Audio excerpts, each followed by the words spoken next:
హైదరాబాద్ ఉప్పల్ స్టేడియంలో ఈ నెల 13న football legend Lionel Messi match జరగనుంది. ఈ ఆటను ప్రత్యక్షంగా వీక్షించేందుకు ఫుట్బాల్ అభిమానులు సహా సినీ, రాజకీయ, క్రీడా ప్రముఖులు సైతం ఆసక్తిగా ఎదురుచూస్తున్నారు. 12వ తేదీ రాత్రికి మెస్సీ ముందుగా కోల్కతా చేరుకుంటాడు. 13వ తేదీ మధ్యాహ్నం ప్రత్యేక విమానంలో హైదరాబాద్కు వస్తారు. అతడితో పాటు 200 మందితో కూడిన సిబ్బంది బృందం హైదరాబాద్కు రానుంది. అదే రోజు రాత్రి 7 గంటల నుంచి 9 వరకు ఉప్పల్ స్టేడియంలో మెస్సీ మ్యాచ్ జరగనుంది.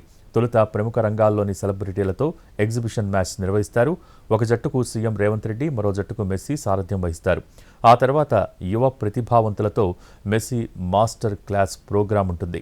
పిల్లల్ని ప్రోత్సహించేందుకు 25 నిమిషాల పాటు మెస్సీ సాకర్ క్యాంప్ నిర్వహిస్తారు.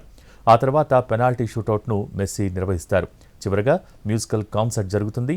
మెస్సీ ఫ్రెండ్లీ ఫుట్బాల్ మ్యాచ్ ఏర్పాట్లను డిప్యూటీ సీఎం భట్టి విక్రమార్క పరిశీలించారు. భద్రతా ఏర్పాట్లను అడిగి తెలుసుకున్నారు. నిర్దేశించిన సమయం కంటే ముందే అభిమానులు స్టేడియంలోకి చేరుకోవాలని భట్టి సూచించారు.